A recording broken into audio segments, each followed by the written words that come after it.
Entre a Terra e o Céu, capítulo 26, Mãe e Filho. No capítulo anterior, capítulo 25, nós podemos observar e ver a mudança de Odila.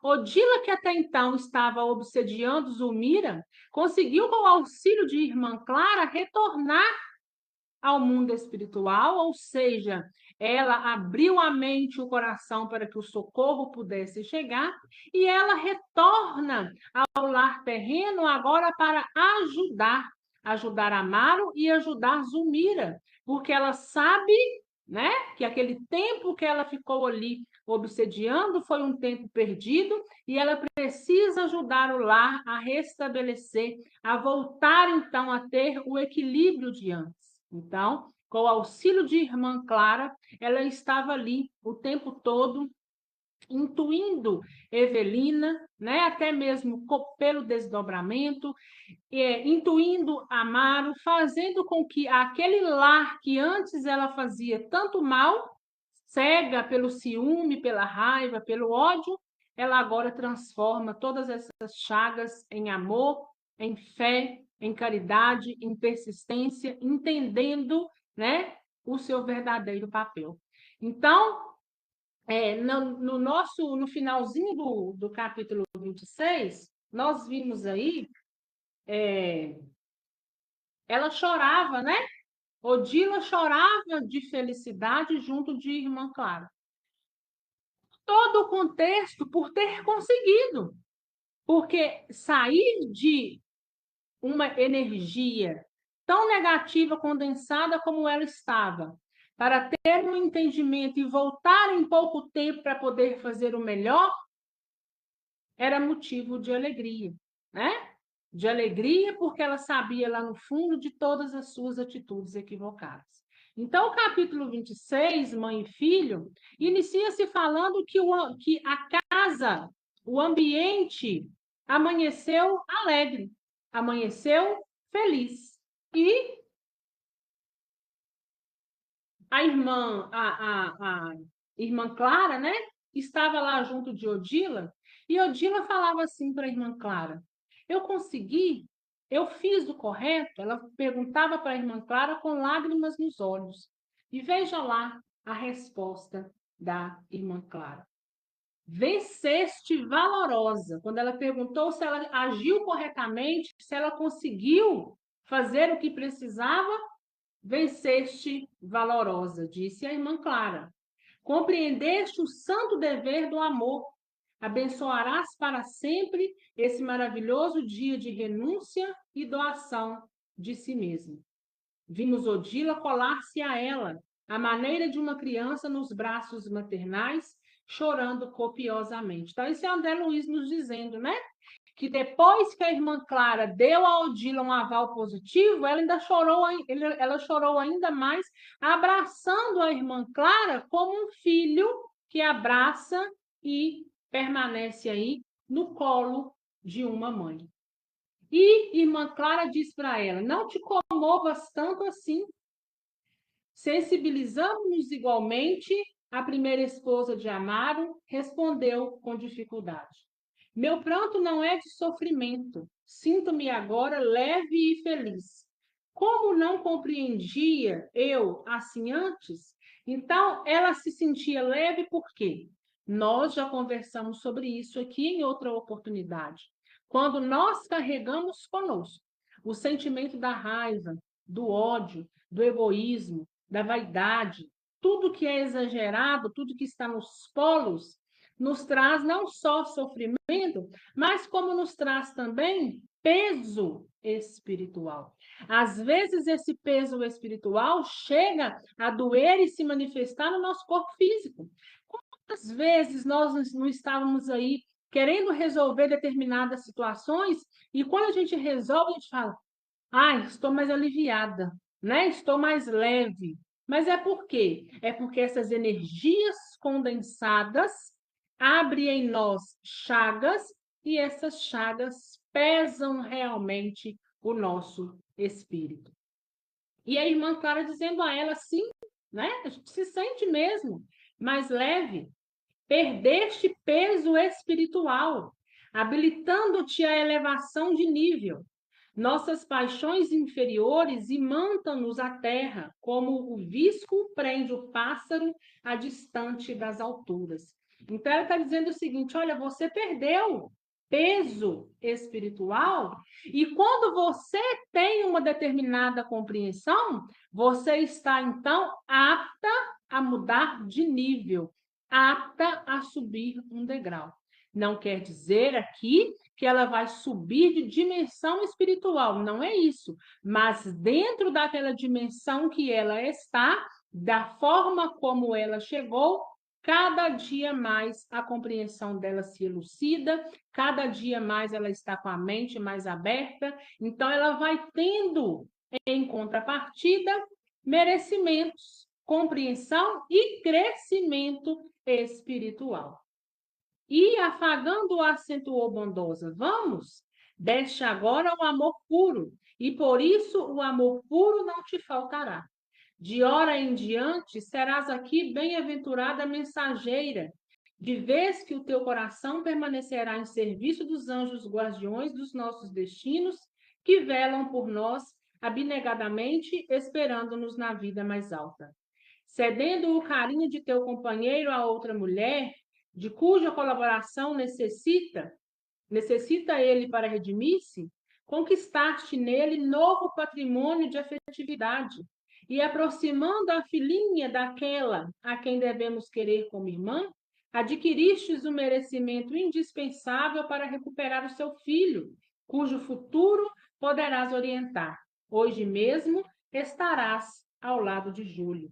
Então, irmã Clara está dizendo para ela: olha, por você ter reconhecido e ter ajudado Amaro na compreensão, ainda que em desdobramento, né? Intuindo, motivando a ele a voltar para o lar terreno, porque ele ali estava em corpo físico, mas a família estava desestruturada.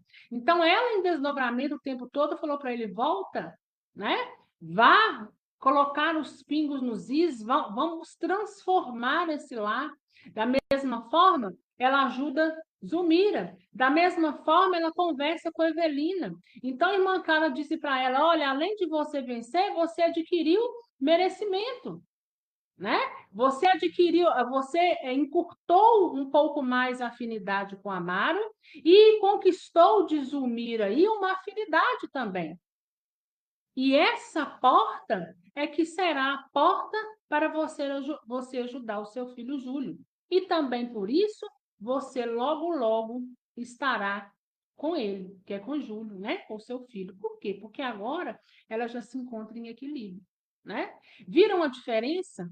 Antes, quando ela estava ali, aquela raiva, aquele ciúme excessivo sobre Amaro, ela nem lembrava, nem enxergava Júlio e nem tinha como ela estar perto dele. Por quê? Porque a pessoa está totalmente desequilibrada.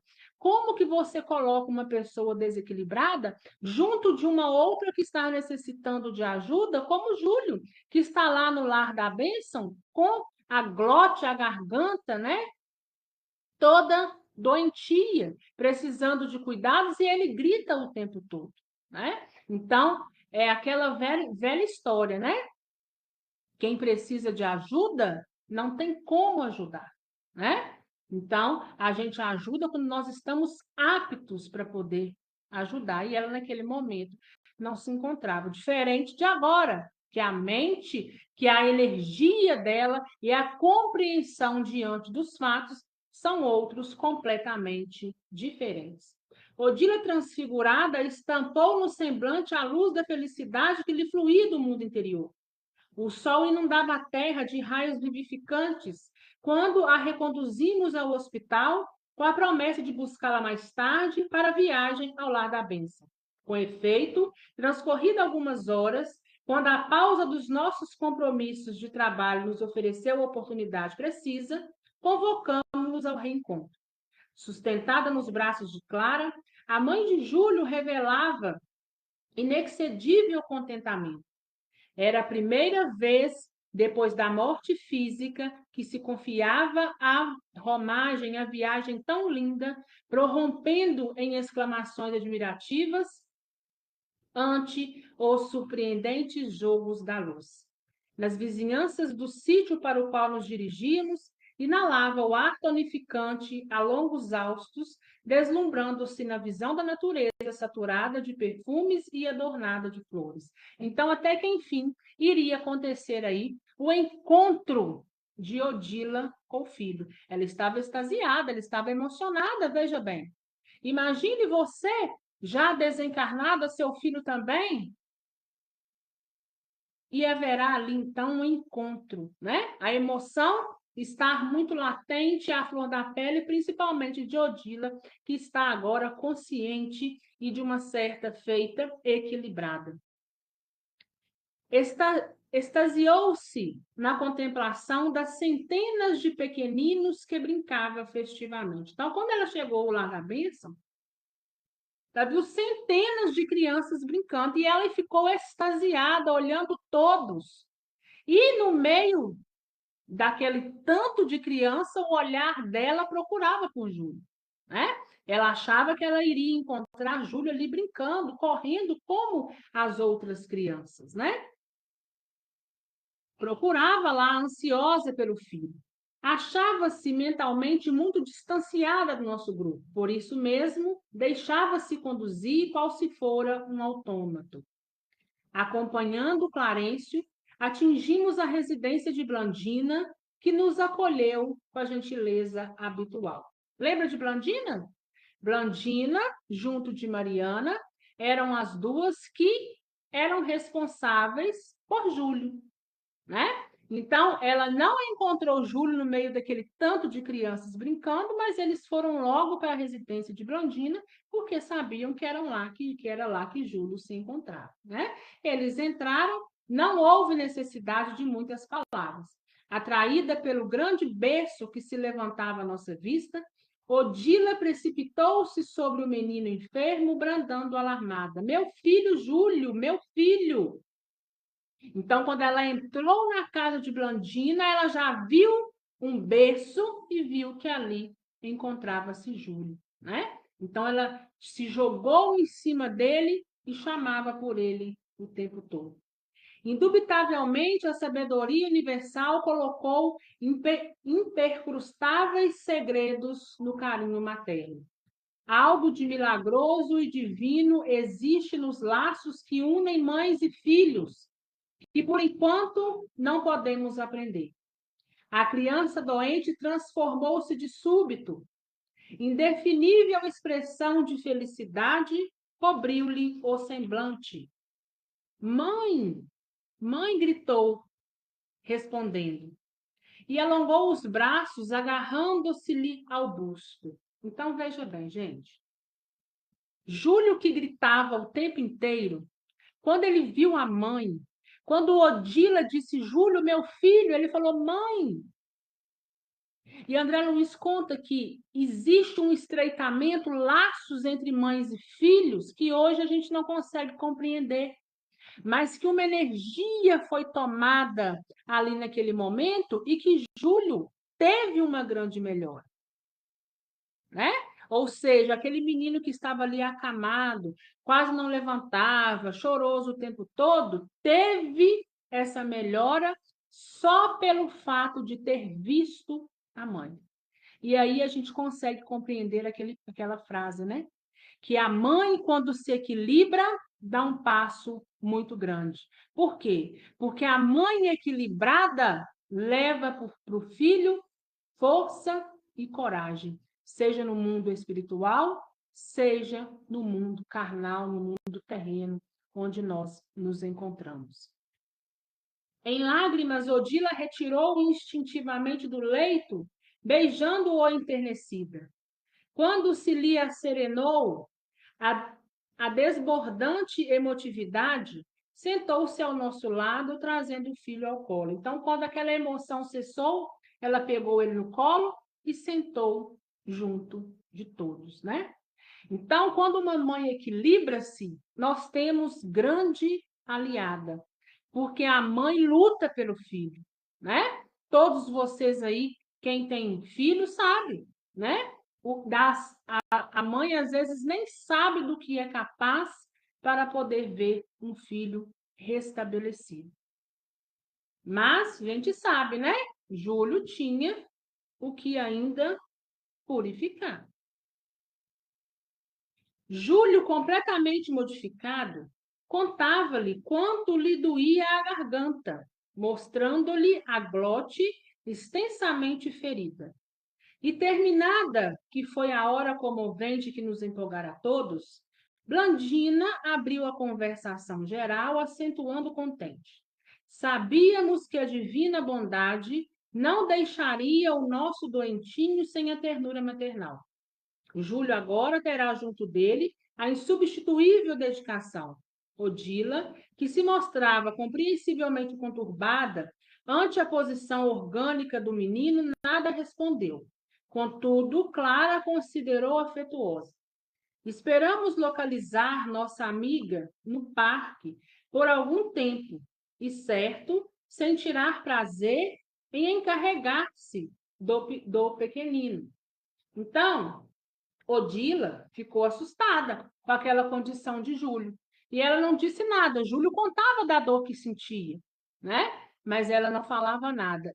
E a irmã Clara disse a ela: olha, nós contamos com sua ajuda aqui agora, para que você possa, então, cuidar do seu filho, né? Cuidar do pequenino. E olha só, né? O que aí as outras disseram, né? Principalmente a Blandina. Sim, a escola das mães apresenta vastas disponibilidades. Odila poderá entregar-se com segurança à tarefa assistencial que Júlio exige. Receberá todos os recursos. Aflige-me encontrá-lo assim, alegou a genitora preocupada, alegou Odila. Não posso atinar com a razão de uma úlcera tão grande sem o corpo de carne. Não tenho bases para entender de uma só vez tudo quanto vejo, mesmo porque também eu andava louca, incapaz de raciocinar. Então, ela está dizendo o seguinte: olha, eu estou preocupada com essa ferida. Eu não sei como lidar com essa ferida, sendo que nós não temos mais um corpo de carne. No momento, eu não consigo compreender, mas também ela entende que isso vai vir aos poucos. Ela mesma fala, né? Que ela também estava louca, ela estava incapaz de raciocinar. Reparei que o ministro e a irmã se entreolharam de modo expressivo, dando-me a ideia de que conversavam através do pensamento.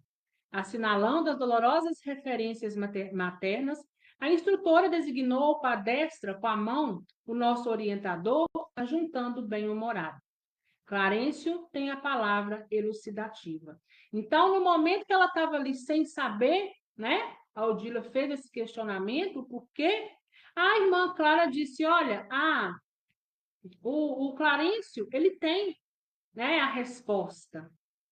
E Clarencio disse: sim, nossa irmã, como é natural, encontrará pela frente variados problemas ligados ao caminho de elevação que lhe é próprio. Achamos-nos todos infinitamente longe do céu que fantasiávamos na terra, e cada qual de nós detém consigo deficiências que será preciso superar. O passado reflete-se no presente. Então, a grosso modo, o que ele estava querendo dizer para Odila? Olha, minha irmã, é muito comum que encontremos aqui no mundo espiritual corpos espirituais que vêm trazendo doenças, deformidades, porque todos os pontos onde nós erramos está em nós. São os resquícios, né? Tem doenças que realmente são da carne, a gente passa para o mundo espiritual, é refeito, é curado aquele perispírito. Mas tem outras que são tão profundas que nós vamos carregando conosco até que nós vamos nos reencarnando aprendendo e nós nos depurando. Cada vez vai ficando mais suave, até que o nosso perispírito, nosso corpo espiritual, possa encontrar, então, em total equilíbrio. Sorrindo, o ministro Clarence acrescentou: nosso destino é assim como o rio. Por mais diferenciado que se encontre, a distância da nascente que lhe dá origem está sempre ligado a ela pela corrente em ação contínua.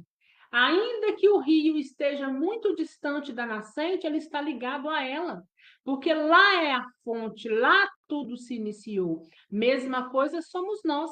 Não importa o quão distante o espírito esteja de um mal feito nosso, mas enquanto a gente não sanar, não reparar, não depurar aquele mal feito, ele estará ligado a nós e um dia, uma hora, ele nos encontrará para que nós então possamos reparar.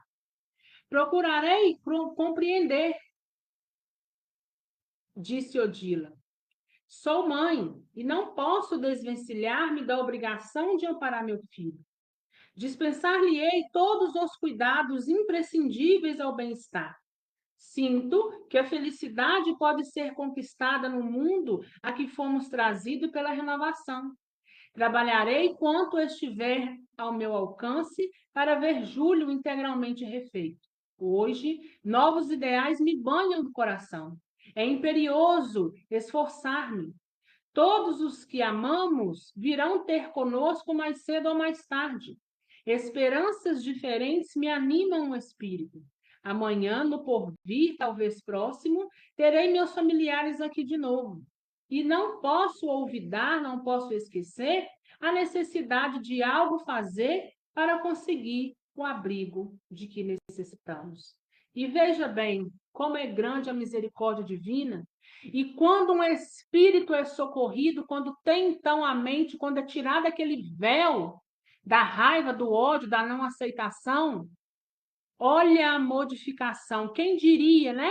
Que um dia Odila, que jogava para baixo, que sugava as energias de Zulmira, que não deixava Zulmira seguir o caminho na vida terrena, olha agora o pensamento, como é transformador, né? E é bênção sobre bênção, porque a ida de Clara até aquela casa, né, solicitada aí por Clarencio, em cada ponto a gente vê o consentimento da misericórdia divina, né?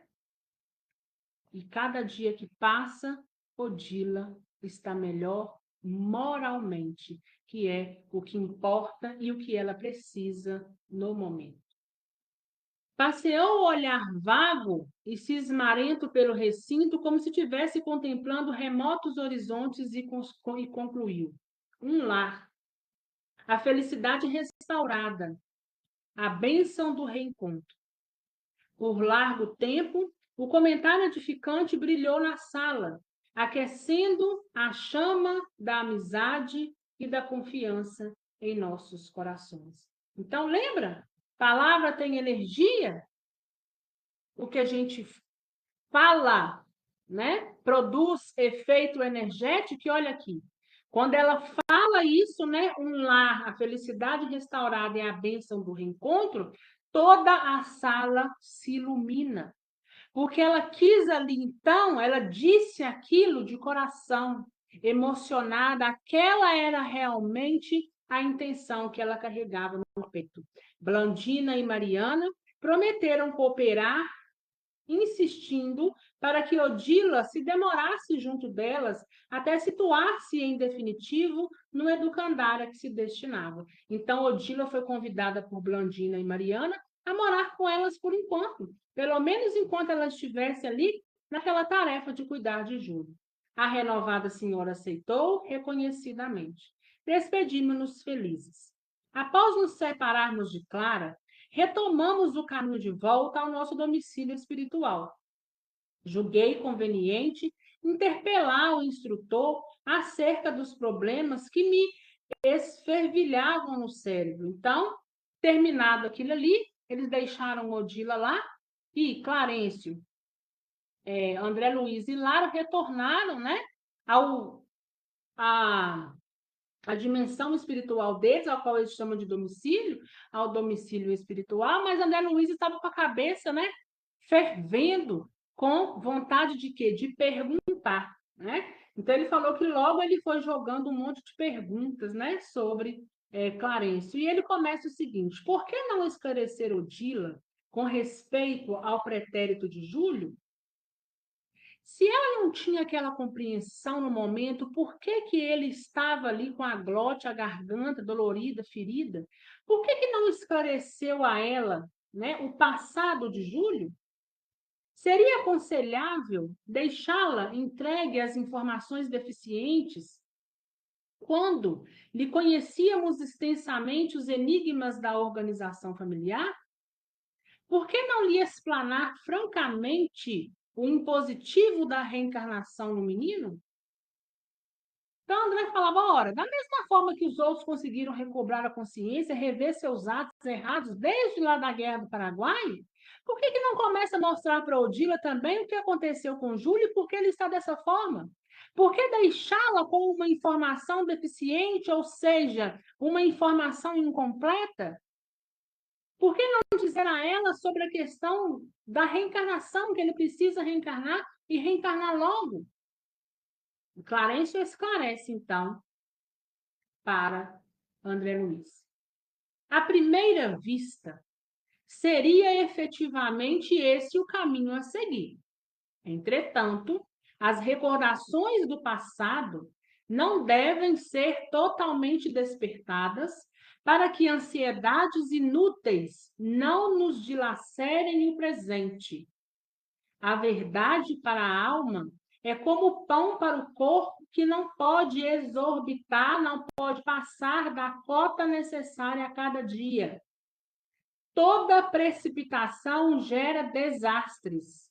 Além do mais, não nos cabe a vaidade de qualquer antecipação a providências que serão agradáveis e construtivas ao amor de nossa irmã. Sentindo-se ainda plenamente integrada no carinho materno, ela própria assumirá a responsabilidade do trabalho alusivo à reencarnação do pequeno, advogando ela mesma essa medida e destinando-se a criança ao seu antigo lar, encontrará no assunto abençoado serviço de fraternidade, ao mesmo tempo que se reconhecerá mais responsável. Então, o que que Clarence está dizendo? Olha, o caminho seria esse, seria mostrar para ela, né, as reencarnações passadas, mas no caso dela, não é o que a gente deve fazer, porque vai gerar uma ansiedade desnecessária.